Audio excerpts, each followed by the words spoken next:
Bonjour à tous et à toutes, je suis Ludwine et vous écoutez le podcast Human Coders. Dans chaque épisode de ce podcast, j'invite un ou une dev ou professionnel de l'informatique pour parler de techno, de pratiques de développement ou bien de sujets plus généraux mais toujours en lien avec l'informatique. Au programme également, des parcours de dev qui j'espère vous inspireront. Alors tous les épisodes sont disponibles sur SoundCloud ou bien votre application de podcast préférée. Pensez à vous abonner et nous laisser des commentaires ou des likes, ça nous fera toujours plaisir. Je retrouve aujourd'hui Cécile Veneziani pour une expérience de dev. Cécile est développeuse, spécialisée en Ruby on Rails et elle est passée freelance il y a déjà plusieurs années. Dans cet épisode, on a parlé de ses premiers pas dans l'informatique, de son passage en tant que salariée freelance dans une coopérative et on a parlé de toutes ses missions bien loin de son quotidien de développeuse. Et oui, parce qu'être freelance parfois vous ouvre des portes que vous n'auriez jamais imaginées. Je ne vous en dis pas plus sur ces diverses activités. Très bonne écoute. Bonjour Cécile. Salut. Alors première question, est-ce que tu peux te présenter ? Du coup, je suis Cécile Veneziani, je suis développeuse Ruby on Rails, j'ai 12 ans d'expérience dans le domaine et j'ai fait quelques années en agence web et maintenant je suis freelance et donc développeuse web et co-driver du bootcamp Le Wagon Nantes et Rennes. Ok. Et première question, comment t'en es arrivée à devenir développeuse ? Quelle est ta première expérience du code ? C'est une expérience qui est étrange dans le sens où j'étais au lycée et à l'époque c'était MSN et j'ai un pote sur MSN qui m'a dit genre ouais Linux c'est trop bien. Je lui ai dit mais attends mais c'est quoi Linux ? Je suis pas capable de t'expliquer. Viens rejoins-nous sur l'association Linux 62 donc du Pas-de-Calais. Il y a notre grand Manitou qui va venir t'expliquer ce que c'est Linux. Et donc je me suis retrouvée à installer Linux donc à 16-17 ans, à l'époque où Ubuntu n'existait pas, à l'époque où c'était pas quelque chose de connu, à l'époque où il y avait quasiment que Windows qui dominait le marché sur ce sujet. Et je me suis mise à bidouiller mon ordinateur, à bidouiller mon Linux, à essayer de configurer des trucs. Et en rejoignant du coup donc cette association de promotion de Linux et du logiciel libre, j'ai commencé à coder avec eux. Et j'ai tellement bien aimé en fait que ce sont devenus des potes. Et un d'eux m'a dit rejoins-nous en informatique, rejoins-nous en 3e année de licence info. Et donc moi j'avais à l'époque j'étais en train de faire donc ce qui s'appelait un DUT dans le multimédia. Donc j'apprenais le flash, comment fonctionne le CD-ROM, enfin ce genre de choses. Et donc moi j'étais partie là-dessus, de l'infographie, du graphisme, de la communication, de l'audiovisuel. Et finalement, je me suis réorientée donc directement en 3e année de licence info avec ses potes. Et je suis partie de ma banlieue parisienne pour arriver sur Lille. Et du coup, tu as continué tes études, donc tu es allée jusqu'où ? Tu as fait un master, tu as fait une école ? Du coup, j'ai fait en informatique, j'ai fait 2 ans. Donc j'ai fait une licence 3 pro et un master 1 pro donc dans le même cursus. Le premier semestre de la licence, c'était assez dur parce qu'au final, je manquais les 2 premières années d'informatique, surtout sur le côté mathématique. J'ai eu la chance que c'était une licence pro où pendant le premier semestre, c'était que des récaps. Après, c'était pas forcément non plus évident dans le sens où chaque TD, chaque TP, on arrivait, il n'y avait pas de cours qui introduisait vraiment la notion. Vu qu'on était censé les avoir vus pendant les 2 premières années d'école d'info. Donc c'était tout de suite, on fait un exo sur ça. Donc c'était un petit peu angoissant au départ. Je me suis souvent dit, genre, en sortant de cours, c'est bon, j'arrête tout, je démissionne entre guillemets, je quitte la formation. Et mes potes me disaient, mais t'inquiète, ce soir on te réexplique un petit peu tout ça et ça va aller, t'inquiète pas. Donc j'ai fait cette première année donc de licence 3, j'ai enchaîné sur donc un M1 en informatique et ensuite je me suis encore réorientée, j'ai fait un master 2 professionnel toujours dans les réseaux. Donc tout ce qui est carte réseau, Wi-Fi, les protocoles réseau, etc. J'ai appris beaucoup de choses, j'ai surtout appris que j'aimais pas le réseau, que c'était pas mon truc. Et que ce que j'aimais faire au final dans tout ça, c'était du web, parce que j'aimais bien le côté résultat immédiat et visuel.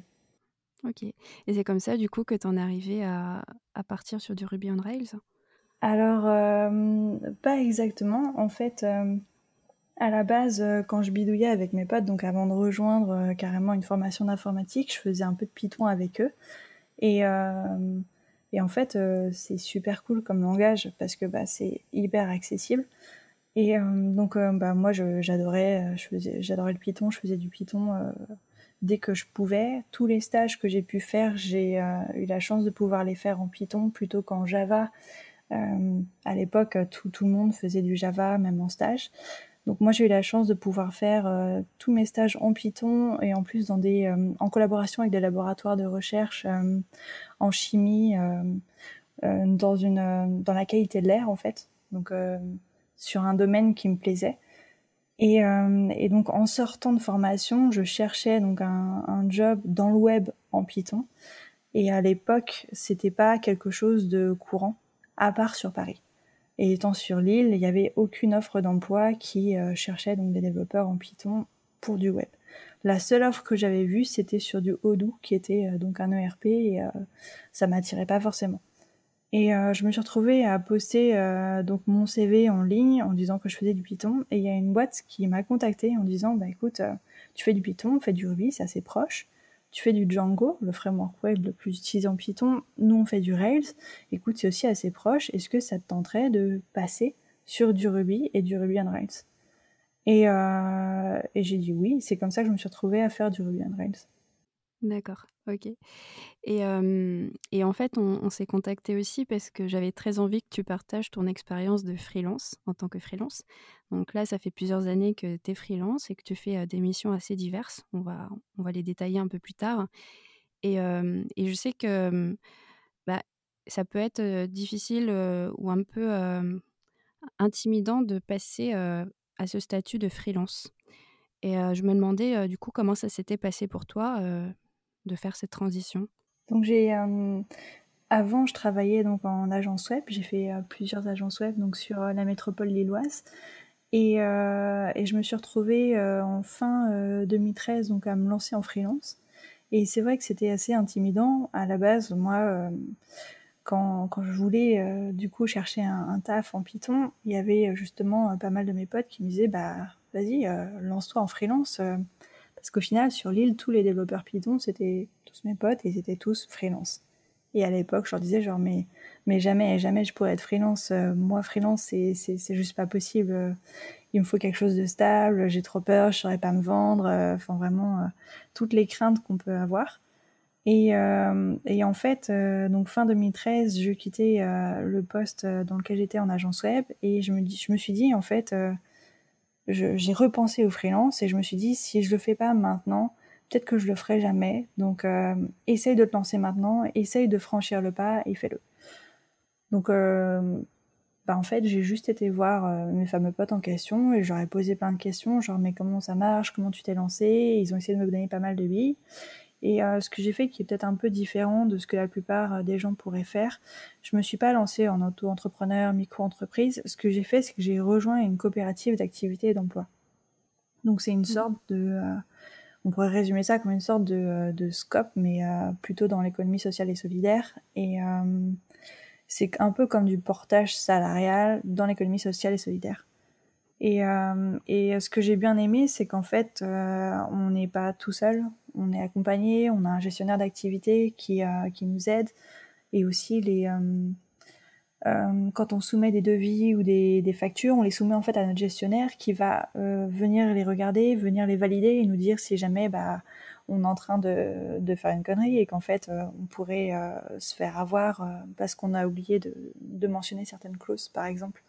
Donc j'ai choisi une voie qui était quand même un peu plus complexe dans le sens où quand on est dans une coopérative d'activité et d'emploi, donc on est entrepreneur salarié, ce qui veut dire que concrètement, pour toucher 50 euros de salaire, il faut avoir encaissé 100 euros.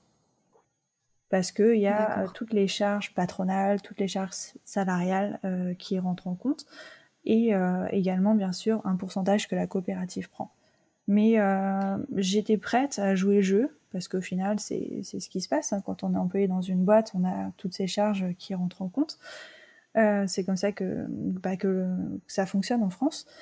Et donc j'étais prête à jouer le jeu, et pour moi, je me disais, là, la coopérative, elle prend 10%, ces 10%, pour moi, ça les vaut, parce que ils vont prendre en charge tout ce que moi, j'ai pas envie de gérer. Donc tout le côté administratif, gestion de paie, gestion de déclaration auprès de l'URSSAF, toutes ces choses-là, eux, ils s'en chargent. D'accord. Donc en fait, si je comprends bien, tu es un peu comme une salariée, c'est vraiment le statut salarié comme si tu étais dans une boîte entre guillemets «classique».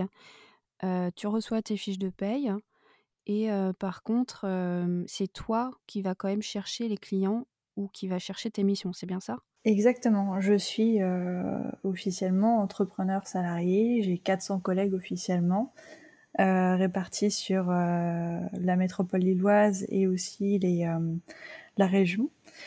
Et donc concrètement, pour 10%, ils s'occupent de tout sauf la partie commerciale et mon cœur de métier, donc qui est ici le développement web, la formation et l'accompagnement. D'accord. Mais, est-ce que finalement être dans cette coopérative, ça t'aide pas à trouver de nouveaux clients? Parce que enfin, je sais pas, hein, mais ce que j'ai en tête, des quelques coopératives que je connais, c'est quand même qu'il y a une partie réseau. Tu es face à d'autres professionnels éventuellement Oui, dans le même domaine que toi ou complémentaires et finalement, ça te fait un réseau qui pourrait t'apporter des clients. oui, alors moi j'en profite plus trop dans le sens où maintenant j'ai déménagé et je suis à Nantes, dans le cadre du wagon Nantes. Mais oui, c'est quelque chose qui est très courant, et il y a aussi, on forme des groupes en fait de travail. On peut avoir un groupe, enfin, dans la coopérative dans laquelle je suis, il y a un groupe communication, il y a aussi un groupe web, et du coup on se rencontre, et on essaye d'échanger aussi sur ce sur quoi on est en train de travailler, ou pourquoi pas aussi répondre à des appels d'offres. D'accord. Il y a aussi ça qui est assez intéressant, c'est que la coopérative est organisme de formation. Ça veut dire que dès qu'on veut répondre à un appel d'offres, ou alors à une formation qui serait financée par un OPCO ou autre, on n'a pas à avoir toutes ces démarches à faire. La coopérative est organisme de formation. Oui et ça, pour travailler pour Human Coders, qui est organisme de formation, je vois bien, l'intérêt pour, de potentiels formateurs à faire partie d'une, coopérative, en fait. Ça allège quand même pas mal, ouais, la partie administrative est quand même pas mal, allégée. C'est clair. Du coup, c'est vrai que, tu m'as précédée dans ma question parce que, quand on veut se lancer freelance, la question du statut est super importante et parfois je me rends compte que ça peut être un frein, que ça peut être au niveau financier, au niveau aussi administratif. On ne sait pas forcément, laquelle choisir et ça peut donner envie peut-être de ne pas se lancer. Est-ce que tu conseillerais pour des gens qui se lancent, d'opter peut-être pour une coopérative ou en tout cas de se renseigner sur le sujet? Clairement, je leur dirais oui de se renseigner. C'est pas parce que moi j'ai été dans une coopérative que tout le monde devrait y aller. C'est plutôt oui pour les personnes qui ont un peu peur, cette petite phobie administrative, ou qui se sentent pas forcément à l'aise de devoir tout gérer dès le départ. Pourquoi pas, oui, contacter une coopérative d'activité et d'emploi, et assister à une première session d'information et voir si ça pourrait leur convenir. Mmh. Mais je connais pas mal de personnes aussi qui ne passent pas par une coopérative d'activité et d'emploi, et qui ont décidé de s'équiper elles-mêmes, et de prendre un comptable, etc. Oui, parce que c'est vrai que, bon, je pense que les gens s'en doutent, mais quand on passe freelance, on devient, la personne qui fait, les factures, enfin, on commence en fait, à faire plein d'autres tâches qui nous étaient jusqu'ici assez transparentes ou, peu connues. En fait, il y a, je trouve, un autre aspect, quand on est freelance, c'est, le choix des missions. Il y a plein de types de missions différentes. On peut faire des missions courtes, longues. Il y avait parfois des freelances je me souviens dans d'anciennes boîtes où j'ai bossé qui restaient là pendant 2 ans. Toi, comment tu as choisi, tes missions? Alors j'ai fait un petit peu de tout, bien sûr. Au départ, j'ai surtout fait des missions assez courtes, où je venais juste sur quelque chose de bien scopé, où je venais faire une fonctionnalité, c'est tout, où je venais faire quelques petits correctifs. Et très rapidement, je me suis positionnée plutôt comme le renfort qui arrive dans une équipe technique. Ce qui fait que comment je me vends comme un nouveau collègue qui va arriver dans l'équipe, qui va rejoindre donc l'équipe technique, donc plutôt back-end vu que je suis développeur Ruby on Rails, et qui va s'intégrer vraiment dans l'équipe. Et donc c'est une immersion que je fais et qui peut être de quelques mois à quelques années. Là par exemple le client avec qui je travaille, ça fait maintenant je crois 3 ans que je suis là. Et il me semble aussi que tu t'es lancée dans de la formation. Et est-ce que c'est une mission que tu avais imaginée quand tu t'es lancée freelance? Alors, le côté formation, j'avais pas du tout imaginé. En fait, comment ça s'est passé? C'était 6 mois après m'être lancée en freelance.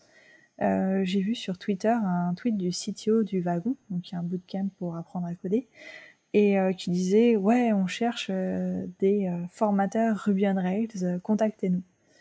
Et j'ai envoyé un mail en disant je suis freelance, donc là je remplis cette case, je suis dev Ruby on Rails, je remplis aussi cette case. Par contre, j'ai jamais donné de formation, mais dans les expériences que j'ai pu avoir par le passé, quand j'accompagnais des personnes, ils me disaient que j'étais capable de bien leur expliquer, qu'ils avaient apprécié l'accompagnement ou l'onboarding que je pouvais faire avec eux. Et donc ça s'est passé comme ça. J'ai fait ensuite 3 jours de test donc sur la deuxième session du Wagon à Paris, donc c'était en 2014. Et ça s'est bien passé, et c'est comme ça que je me suis lancée donc à être à mi-temps prof sur les sessions du Wagon à Paris. Parce que dans les freelances autour de moi, je vois qu'il y a beaucoup de personnes en fait qui varient leurs missions. Il y a bien sûr des missions de dev ou de conseil, mais il y en a aussi beaucoup qui passent sur de la formation. Alors ça peut être de la formation courte, mais aussi dans des écoles d'ingénieurs, des universités, des IUT, BTS. Et je me demandais en fait, enfin ça me semble intéressant de le mentionner parce que peut-être que ça peut être un argument aussi pour des gens qui oseraient pas se lancer. C'est-à-dire qu'être freelance, ça ouvre peut-être de nouvelles portes. Je sais pas ce que tu en penses et de nouvelles idées de mission. Carrément. Je sais pas si ça vient par le fait de m'être mise en freelance, mais c'est vrai que je me ferme beaucoup moins de portes ou beaucoup moins de on va dire de voies différentes, quoi. Avant, j'étais vraiment genre juste développeur, je faisais juste du développement. Et maintenant, j'ai à la fois une partie développement back-end, mais aussi un côté formation donc en école, et aussi accompagnement juste de personnes qui se lancent en autodidacte ou qui veulent aller plus loin plus tard. Et ça, oui, Mmh. j'aurais moins envisagé en étant juste employée dans une boîte. Et puis, je connais aussi des gens qui écrivent des supports techniques en fait ou des articles techniques, qui sont rédacteurs pour des MOOC. Donc, il y a tout un tas en fait, d'autres, entre guillemets, «métiers» ou missions qui peuvent tomber quand on passe freelance et c'est vrai que je trouve qu'on n'en a pas, connaissance, avant de le faire. C'est vrai. En fait, il y a un autre aspect, que tu as un petit peu mentionné. Tout à l'heure, tu disais que tu te vendais comme un renfort dans une équipe et ça m'amène à la question du personal branding. En fait, quand on est freelance, on doit se vendre, on doit, trouver ses clients, on doit arriver à se présenter, et ça aussi, je pense que ça peut être un frein. Alors, comment, tu as abordé cette question? Je l'ai pas trop abordé, le côté vente. Je crois que un peu comme tout le monde à l'époque, je me suis créé un compte sur Malte, j'ai commencé à remplir mon profil. J'ai aussi pris le temps d'essayer de faire un site qui est très vieux maintenant, qui n'a jamais été mis à jour. Et, euh, et comme beaucoup de freelance aussi, je pense que c'est aussi passé par le réseau, des anciens collègues ou autres qu'on pouvait déjà connaître. Et j'ai eu la chance, entre guillemets, de pas avoir à faire trop de commercial, trop de branding à ce sujet. Et, euh, et j'ai eu aussi la chance qu'il y a pas mal de personnes aussi qui m'ont recontacté parce que on avait eu l'occasion de travailler une fois, 2 fois ensemble, et ils avaient bien aimé notre collaboration, et donc de fil en aiguille, ça a amené de nouveaux clients, de nouveaux prospects. D'accord, et est-ce que tu as des conseils peut-être, pour des gens qui se lanceraient sur le sujet? Je dirais ne pas hésiter déjà à avoir une présence, bien sûr, sur le net, donc que ce soit via un site perso et une présence sur Malte, mais aussi de pas hésiter à donc rejoindre les groupes de freelance dans leur ville, dans leur région, et de pas hésiter à assister au plus de réunions qui puissent exister, au plus d'événements. Et c'est en se construisant un réseau sur un tissu plutôt local où ils auront aussi l'occasion d'avoir leur première mission. Alors quand on s'est parlé pour préparer ce podcast, tu m'as parlé aussi de ce que tu faisais depuis 1 an et demi au wagon. Et ça m'a pas mal interpellée parce que finalement, tu vas le détailler, mais c'est assez loin de ton rôle premier de développeuse. Et c'est ce que je trouve vraiment génial dans le fait de passer freelance, c'est que ça offre on en parlait un petit peu avant, mais de nouvelles perspectives. Et ça ouvre vraiment sur des métiers auxquels on n'aurait pas pensé. Alors j'enlève le spoiler, mais est-ce que tu peux un peu nous dire ce que tu fais pour le wagon depuis 1 an et demi? Ce qui est drôle, c'est que quand j'étais employée, je me disais jamais je deviendrai freelance. Et en tant que freelance, je me disais jamais je rejoindrai une boîte en tant qu'associée. Et c'est le cas. J'ai rejoint du coup le wagon Nantes et Rennes, donc voilà, la franchise du wagon Nantes et Rennes, donc en tant qu'associée avec donc 2 autres personnes. Et donc depuis que j'ai rejoint le wagon Nantes et Rennes, donc en associé, j'ai plus du tout le même rôle. Jusqu'ici, j'étais principalement prof pour les 2 villes. Et maintenant, en fait, je garde un, je garde un fort rôle côté pédagogique, mais en fait, maintenant, je suis plus dans l'organisation des plannings qu'on peut avoir, la répartition de nos profs, et aussi gérer leur encadrement et s'assurer qu'ils évoluent.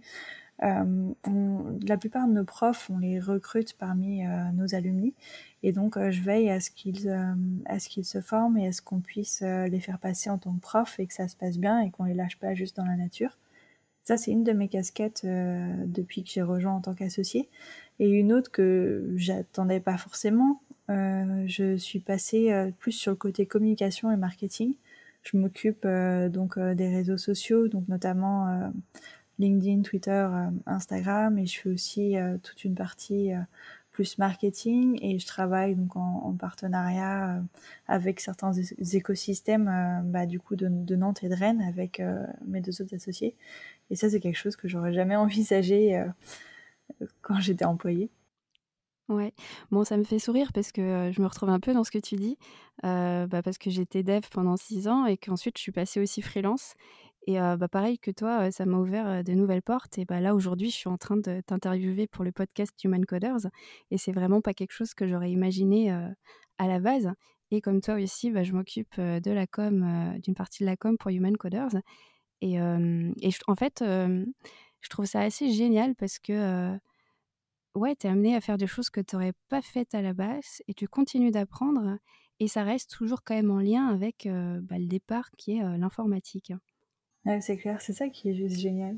Je dis pas que ça arriverait à tout le monde, hein, si vous passez freelance, mais en tout cas, je trouve qu'il y a moyen d'innover. En étant freelance, il y a quand même l'opportunité d'être varié en fait dans ce qu'on fait. C'est ça que j'aime bien aussi, le côté varié. C'est que en rejoignant le wagon, en fait, j'étais plus juste en train de faire du code toute la journée, 5 jours par semaine. Je faisais 2 jours où j'enseignais. Le wagon, c'est quand même un bootcamp assez intensif. À l'époque, c'était 9h, 19h. Et au bout de 2 jours, t'es complètement rincé et tu bascules sur le côté développement. Et t'es content en fait de rejoindre à nouveau une code base, de te mettre focus dedans, de plonger dans une implémentation. Et ensuite, une fois que t'as fait tes 3 jours, tu reviens en code. Mais et ensuite tu reviens en formation, et c'est juste agréable, je trouve, d'osciller sans cesse entre formation hyper intense, mais en même temps tu vois des gens et tu les vois évoluer, tu les vois progresser, ça fait juste plaisir. Puis ensuite tu reviens dans le code et tu produis aussi quelque chose, et c'est ça que j'aime bien en fait, c'est sans cesse changer de l'un à l'autre. Le fait de changer comme ça d'activité, est-ce que tu as vu des impacts, qu'ils soient positifs ou négatifs? Le seul côté négatif que j'aurais quand je donne une formation, c'est que je suis incapable de suivre mes mails.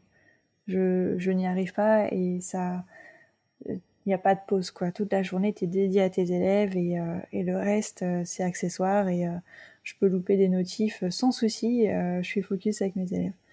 Mais c'est le seul des avantages que je vois. Après, le reste, c'est très agréable. Et j'aime bien, du coup, switcher de l'un à l'autre. C'est que, du coup, ça me garde motivée, quoi. Et j'ai moins de lassitude parce que tous les 2-3 jours, je change de l'un à l'autre, quoi. Super, écoute, je sais pas, est-ce que tu as un dernier message peut-être à passer aux personnes qui nous écoutent, hein? Si jamais vous vous posez la question de vous lancer en freelance, ne tardez pas trop et tentez l'aventure et au pire, qu'est-ce qui se passe? Vous retrouverez forcément un job. Super et c'est très vrai. OK. Écoute, merci, beaucoup, Cécile, d'avoir partagé ton expérience avec nous. J'ai été ravie. Je te souhaite, une bonne continuation sur tous ces projets et puis, peut-être qu'on se reparlera un jour pour faire un point et parler de nouvelles missions, sur lesquelles tu seras. Carrément. J'espère que cet épisode vous a plu. N'hésitez pas à venir en discuter sur notre blog.humancoders.com et puis à nous suivre sur les réseaux sociaux Twitter et LinkedIn. Je vous dis à très bientôt dans un nouvel épisode.